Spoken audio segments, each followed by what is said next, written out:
Soy la oveja negra de mi familia y siempre lo he sido. No es una autodesignación dramática, es un título oficial, otorgado a través de años de comparaciones hirientes y expectativas insatisfechas. Mi hermana menor, Laura, es la doctora Laura, esposa de un abogado corporativo, madre de 2 niños que presumiblemente nunca lloran y dueña de una mansión en una comunidad cerrada. Tengo 31 años. Trabajo como bartender en un lugar exclusivo del centro, un trabajo que mi padre insiste en llamar servir copas a borrachos. Estoy soltera. Y mi hogar es un minúsculo apartamento estudio donde la cama y la cocina se saludan. Mis padres nunca tuvieron que decirme que era una decepción, me lo mostraron con cada mirada de lástima, cada suspiro frustrado y cada reunión familiar que degeneraba en un interrogatorio sobre mis planes de conseguir un trabajo de verdad y madurar y sentar la cabeza. Recuerdo una cena de acción de gracias específica, hace unos 5 años, que es la encarnación perfecta de mi vida familiar. La mesa, pulida hasta el brillo de un espejo, reflejaba los candelabros. Mi padre, henchido de orgullo por el último logro de Laura, un premio Origen por su trabajo hospitalario, levantó su copa por el éxito que honra a la familia. Cuando llegó mi turno, después de haber intentado desesperadamente esquivar el foco, mi padre me miró con el aire de quien se dirige a un niño que todavía cree en Santa Claus. ¿Y tú? Querida, preguntó, ¿hay algo que celebrar en tu vida este año? ¿Algo que no implique servir mojitos o pagar el alquiler con monedas sueltas? El sarcasmo era una hoja afilada. Mi madre, con una sonrisa tensa, se apresuró a interceder. Bueno, al menos está sana. Tu hermana ya estaba en la escuela de medicina a tu edad, y nunca nos dio tanto estrés. Deberías aprender de Laura sobre cómo equilibrar una carrera y una familia. Cariño, se necesita disciplina. No ese bohemianismo. La palabra bohemianismo en su boca sonaba a enfermedad, a ocio crónico, a una elección deliberada de ser una mancha en su currículum social. Laura, por supuesto, no intervino. Solo sonrió, una sonrisa educada, superior la dueña legítima de la corona de la virtud. Estas reuniones no trataban sobre el pavo o la gratitud, trataban sobre cimentar la jerarquía, Laura en la cima. Yo en el fondo. El resentimiento que fermentaba dentro de mí era mi único compañero fiel. No era envidia por su éxito profesional, sino rabia ante el doble estándar, ante la crueldad constante disfrazada de amor paternal. El golpe final que rompió el camello de la indiferencia fue el anuncio de la fiesta del 25º aniversario de bodas de mis padres, 2 meses antes. El mensaje de texto de mi hermana fue entusiasta y excluyente. Va a ser una celebración monumental del verdadero amor. Mamá y yo estamos planeando cada detalle para que sea un evento de ensueño. Yo, la supuesta hija, no fui invitada a ayudar en la planificación. Fui relegada a la lista de invitados menos importantes, un añadido. Una obligación social. Mi hermana maneja estos asuntos con precisión militar. Yo era solo un riesgo de control de calidad. El clímax de la exclusión llegó 3 semanas antes. Mi madre me llamó. Y la conversación se grabó en mi memoria como ácido corrosivo. Su tono no era afectuoso, era exasperado. Supongo que deberías venir, dijo, como si hablara de una cita con el dentista. Pero por favor, intenta vestirte apropiadamente. Sabes que el ambiente es muy formal y no queremos ninguna sorpresa. No nos avergüences, ¿entiendes? Sé discreta. Le pregunté por qué había tanta vacilación en mi invitación, por qué me sentía como una intrusa. Ella suspiró. Un sonido largo y dramático.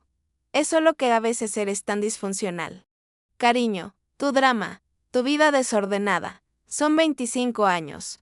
No necesitamos a nuestra hija disfuncional arruinando la celebración. Necesitamos perfección, no problemas. La palabra disfuncional golpeó más fuerte que cualquiera de los años de fracaso o decepción.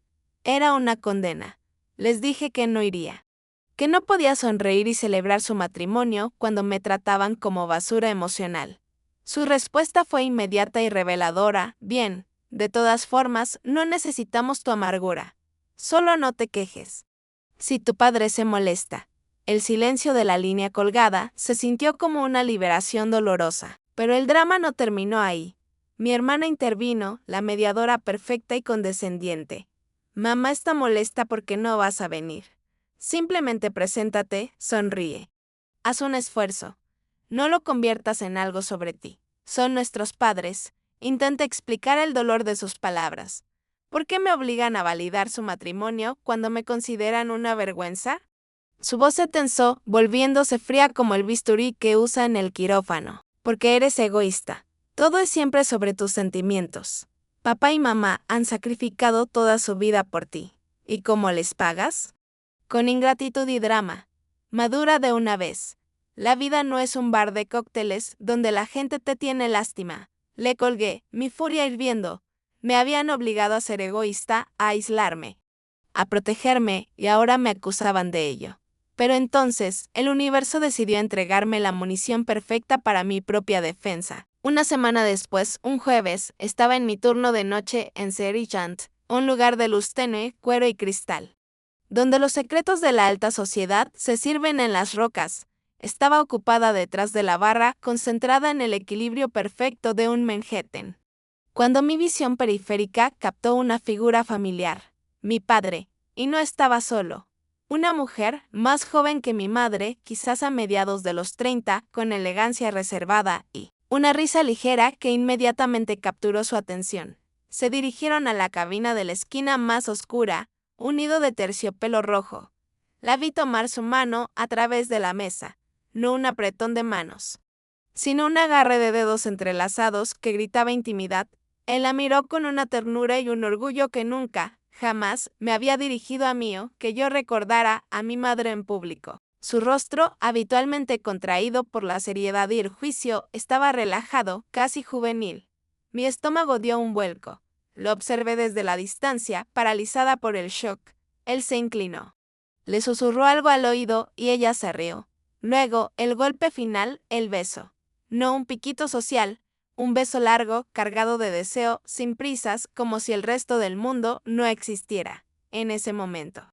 La máscara de mi padre se hizo añicos ante mis ojos. El hombre que predicaba la moralidad, el trabajo duro y la decencia era un hipócrita. Después de que se fueron juntos, revisé el libro de reservas, temblando. Allí estaba, sin Jay Johnson, sin alias, sin precauciones.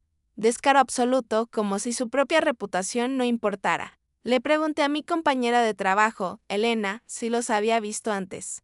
Elena, práctica y cínica, asintió sin dejar de pulir una copa. Sí, jefa. El sin traje elegante y la morena elegante. Vienen todos los jueves. Son habituales. Llevan meses con el mismo horario. Siempre la cabina de la esquina. ¿Por qué? ¿Es un cliente problemático? Le dije que era mi padre. Elena silbó. Oh, eso es duro. Bueno, son bastante cariñosos. Definitivamente no es su esposa. Lo siento mucho. Sentí que el universo me había entregado no solo una dolorosa verdad, sino una herramienta de demolición. Pasé 2 semanas en un limbo emocional. Una parte de mí, educada en los vestigios de la moralidad familiar, sentía que debía decírselo a mi madre en privado. Pero esa voz era débil, ahogada por el coro de 20 años de fracaso. ¿Por qué iba a proteger a las personas que me habían abusado emocionalmente?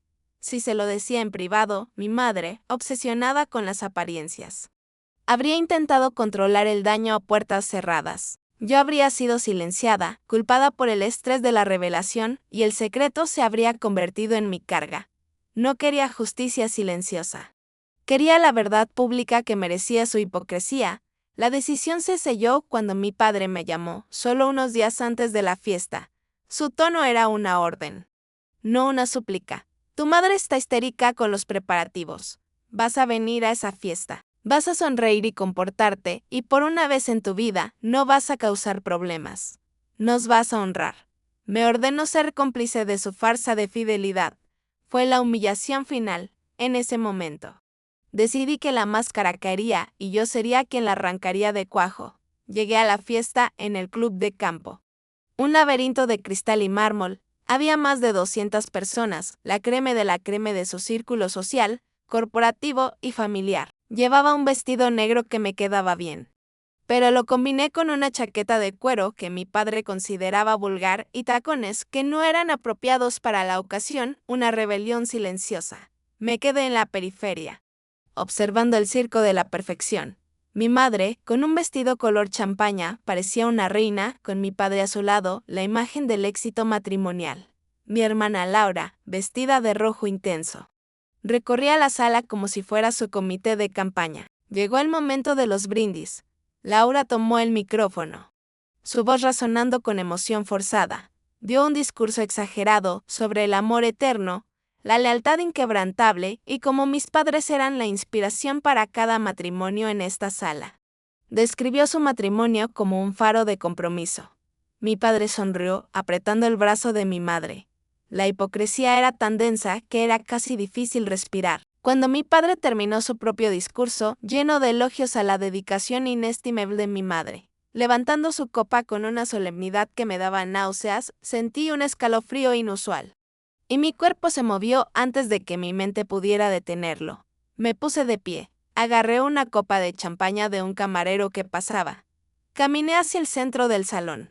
Sintiendo el peso de todos los ojos, mi hermana, desde su mesa, me hizo señales frenéticas para que me detuviera, una mueca de horror en su rostro perfecto. Pero seguí adelante. Levanté mi copa. Dije, con una voz que sorprendentemente no tembló, a mí también me gustaría decir algo. El silencio se volvió absoluto, interrumpido solo por el débil tintineo de las copas. Mi padre me miró. Furia silenciosa y una orden en sus ojos, pero no me detuve. Me gustaría felicitar a mi padre, comencé con la voz clara, por 25 años de matrimonio con mi madre, y por todo el esfuerzo que ha puesto en mantener esta fachada. Hice una pausa. Y la sonrisa de mi madre se congeló. Y también quiero felicitarlo por su aventura de meses con la mujer que se encuentra todos los jueves en el restaurante donde trabajo. En la cabina de la esquina, sí, en mi trabajo de verdad, sirviendo copas. El silencio que siguió no fue el de una fiesta. Fue el silencio de una ejecución. Un pariente dejó caer su tenedor. El rostro de mi madre pasó de color champaña a un blanco ceroso. Mi padre soltó un rugido ahogado y dijo, siéntate. Ahora, lo. Miré fijamente. Te he visto besarla, tomarle la mano, hacer reservas a tu propio nombre como si ni siquiera te importara si la gente se enteraba. Te he visto ser el hombre que realmente eres, no el hombre que pretendes ser aquí. Esto es por la honestidad que tanto me exiges a mí. Levanté la copa una última vez, no en un brindis, sino en una declaración. Salud por la honestidad. Me di la vuelta y me alejé sin mirar atrás, el sonido de mi chaqueta de cuero y mis tacones resonando en el mármol, alejándome del caos que había desatado. Mi teléfono estalló antes de que pudiera llegar a mi coche. Mensajes de texto, llamadas perdidas. Mensajes de voz histéricos. La primera fue Laura. Un audio de voz que sonaba como un grito ahogado, perra vengativa. Arruinaste todo. Destruiste su matrimonio por celos porque eres una fracasada. Nunca te perdonaré. Luego, mi madre. Ella no gritó. Sollozó. Pero no dijo, ¿por qué me hizo esto? Dijo, me humillaste delante de todos. ¿Cómo pudiste hacerme esto? ¿Qué va a decir la gente? Estaba menos preocupada por la traición conyugal que por la vergüenza pública. La fachada era lo único que le importaba. Esa misma noche, mi padre se fue de casa. Se mudó con su novia. Me enteré a través de un mensaje de texto frío y cortante que me envió, voy a odiarte por esto. Acabas de asegurar que el resto de tu vida será tan miserable como lo has hecho parecer. Su mensaje, en lugar de remordimiento, era una amenaza y una confirmación. Más tarde descubrí que, sí, ya estaba planeando irse. El 25º aniversario era solo una fecha final para mantener las apariencias. Yo solo aceleré el calendario. Mi madre sufrió una crisis nerviosa, un trastorno de adaptación situacional según él. Diagnóstico de mi hermana y tuvo que tomar una baja médica prolongada. Laura me culpa de todo. Dice que soy la única responsable de la caída de nuestra madre, de la disolución de la familia. Si se lo hubieras dicho en privado, contacto. Esto podría haberse manejado de otra manera, repite una y otra vez, su voz profesional de doctora incapaz de contener el desprecio. Pero traté de ser discreta, traté de no ir. Y me llamaron egoísta y disfuncional. Mi padre me ordenó que me comportara, que participara en su mentira. Después de décadas de tratarme como si fuera menos que basura, ¿se esperaba que me convirtiera en su guardiana silenciosa? La ironía es una daga, el torbellino familiar fue brutal. La familia extendida se dividió con la precisión de un corte de cuchillo.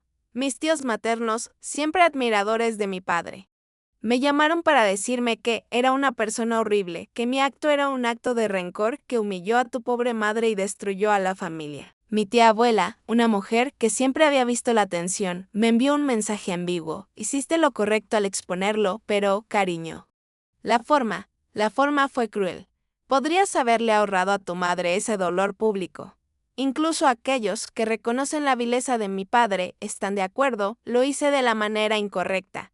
Nadie parece entender que el dolor público era la única moneda que tenía después de años de ser tratada como nada. Mi madre todavía no me habla, comunicándose solo a través de Laura. Mi hermana me envió un mensaje de texto final hace una semana. Conciso y devastador, estás muerta para mí. Nuestra mamá es una sombra de sí misma, medicada y rota. Y es tu culpa, no la de él, porque elegiste el caos. No me llames, no intentes contactarnos. El silencio de mi madre y la condena de mi hermana, sumados al juicio de una sociedad que valora la decencia por encima de la verdad, pesan mucho sobre mí. El estudio se siente aún más pequeño. Me siento sola, pero extrañamente, por primera vez en mi vida. Ya no me siento una mentirosa. El matrimonio de mis padres era una mentira elaborada, una fachada, y yo la derribé. Pero la pregunta permanece. Flotando en el aire pesado de resentimiento y soledad, ¿estaba equivocada? Debí haberme quedado callada, aceptando mi papel de oveja negra para proteger su mentira o haberle dicho a mi madre en privado, arriesgándome a ser silenciada y culpada de todas formas. ¿O era la única manera de ser escuchada, de hacer que mi dolor fuera real, prendiendo fuego a su teatro de perfección?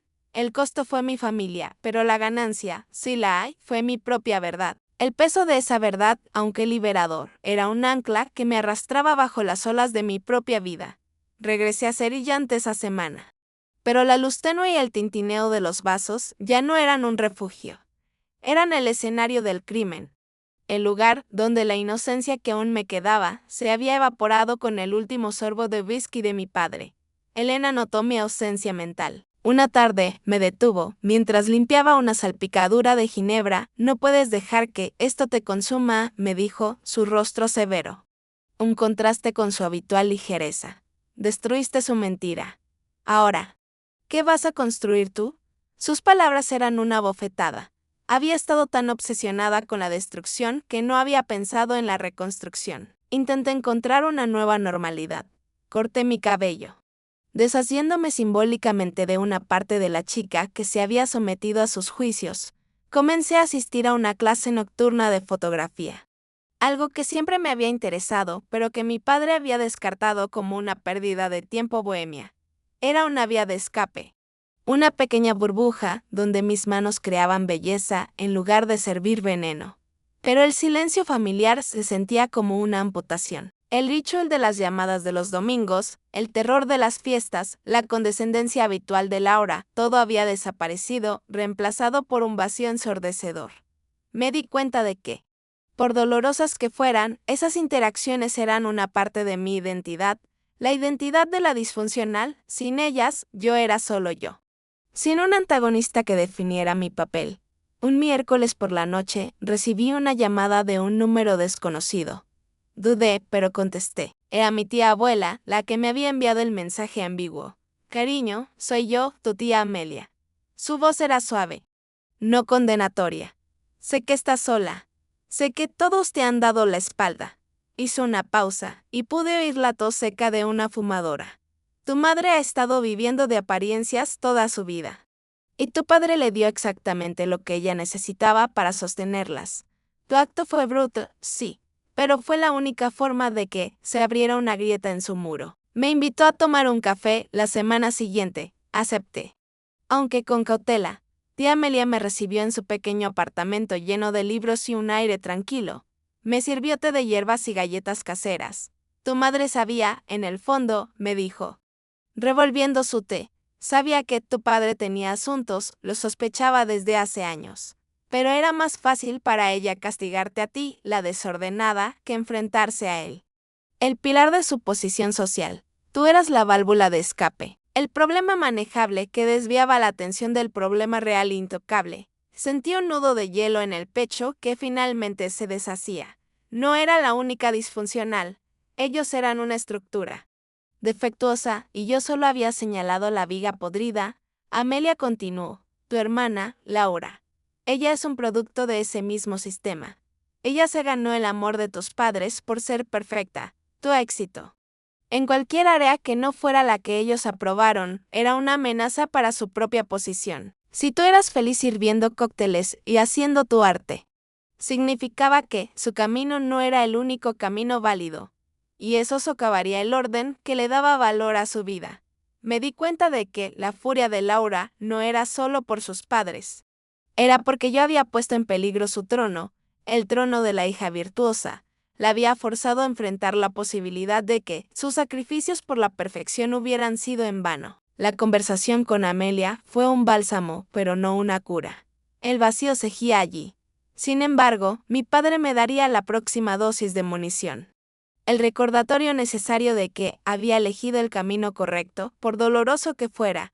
Un mes después de la fiesta, recibí una carta de sus abogados. No era una demanda, sino una exigencia.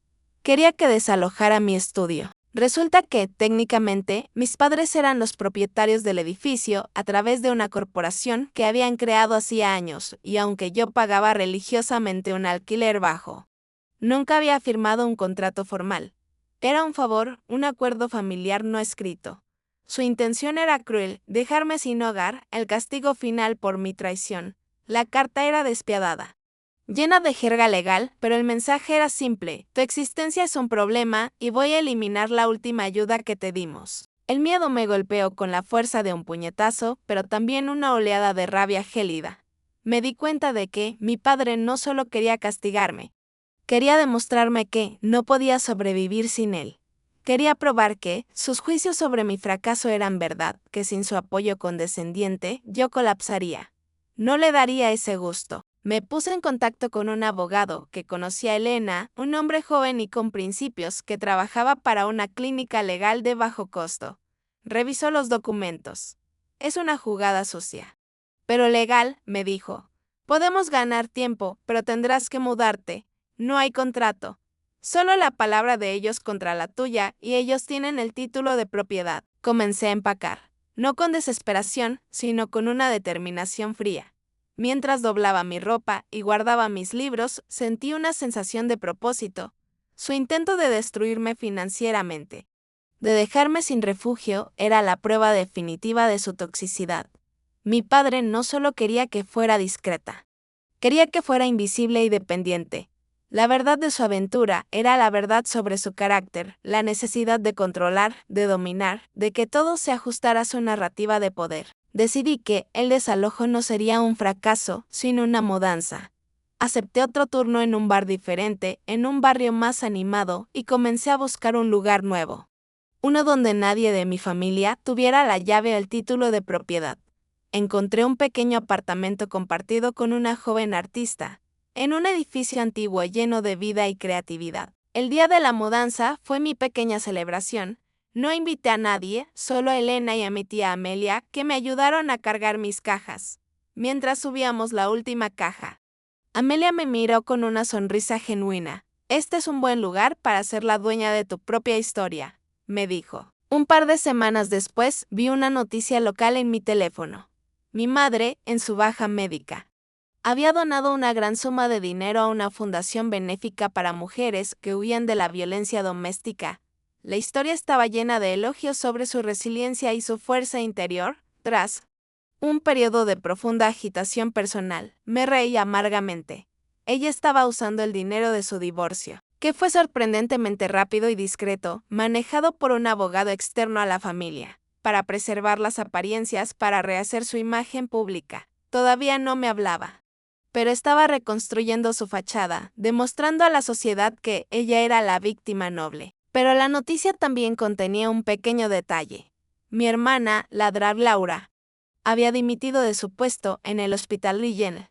La razón citada era estrés familiar y la necesidad de priorizar el bienestar emocional. El artículo mencionaba, casi de pasada, que su esposo, el abogado corporativo, estaba siendo investigado por un caso de fraude menor. No era una ruina total, pero era la primera grieta en la armadura de la familia perfecta. La caída no fue solo mía. La perfección que tanto habían defendido se había desmoronado para todos. No sentí alegría, sino una profunda y agotadora satisfacción. La verdad.